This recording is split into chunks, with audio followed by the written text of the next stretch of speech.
Alors, une petite introduction à la géométrie. Alors, en géométrie, il y a plusieurs aspects. Donc, le premier aspect, c'est la géométrie de base ou pure, qui en fait utilise uniquement les objets de base, que sont les points et les droites. Alors, quand on est dans le plan, et en plus les plans quand on est dans l'espace. Donc, on manipule uniquement ces objets et on se pose plusieurs questions, par exemple leur position relative. Comment se positionnent, par exemple, deux droites entre elles dans un plan, ou si on est dans l'espace, deux droites entre elles, une droite et un plan, ou deux plans entre eux. C'est ce qu'on appelle les positions relatives de ces objets de base. Alors, il y a aussi la notion de parallélisme et d'orthogonalité. Il y a tout un tas de propriétés dessus. Ça, c'est le premier aspect, c'est-à-dire qu'on n'utilise pas, on ne fait pas de calcul. On utilise des théorèmes et on fait des démonstrations en utilisant ces théorèmes-là. Le deuxième aspect de la géométrie, c'est un aspect vectoriel. C'est-à-dire qu'on utilise un outil qui s'appelle le vecteur. Donc les vecteurs permettent de faire plein de choses, et de trouver plein de propriétés en géométrie, que ce soit dans le plan ou dans l'espace.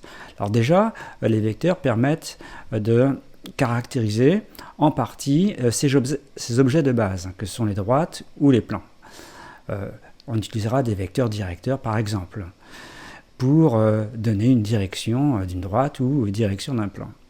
Et en utilisant ces vecteurs-là, on pourra revenir sur le parallélisme ou l'orthogonalité. Bon, ça, c'est une première chose dans les vecteurs. Dans les vecteurs, il y a d'autres outils très importants. L'autre outil, c'est le barycentre. Donc, barycentre de plusieurs points.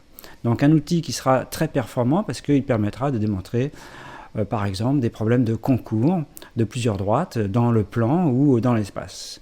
L'exemple classique, c'est la droite de l'aire d'un triangle. Mais il y a d'autres exemples également dans l'espace.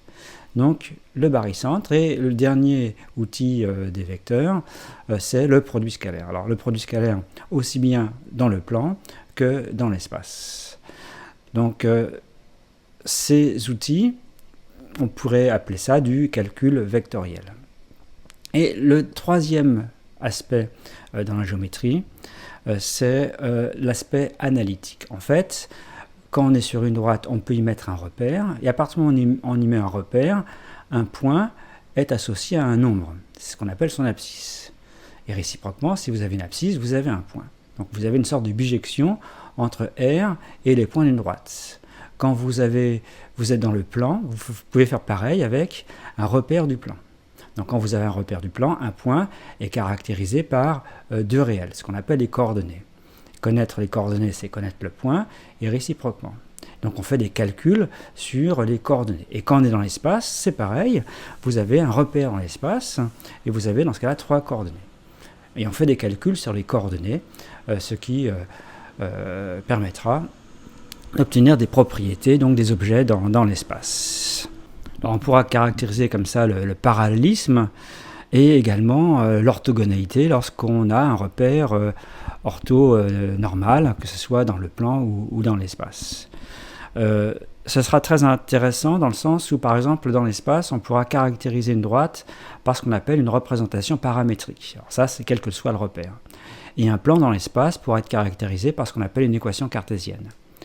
Donc, et ça permettra donc de faire plein de choses sur les plans et sur les droites de l'espace ou sur les droites dans le plan si on est uniquement dans le plan. Donc 3 aspects importants et chaque aspect évidemment demande du temps.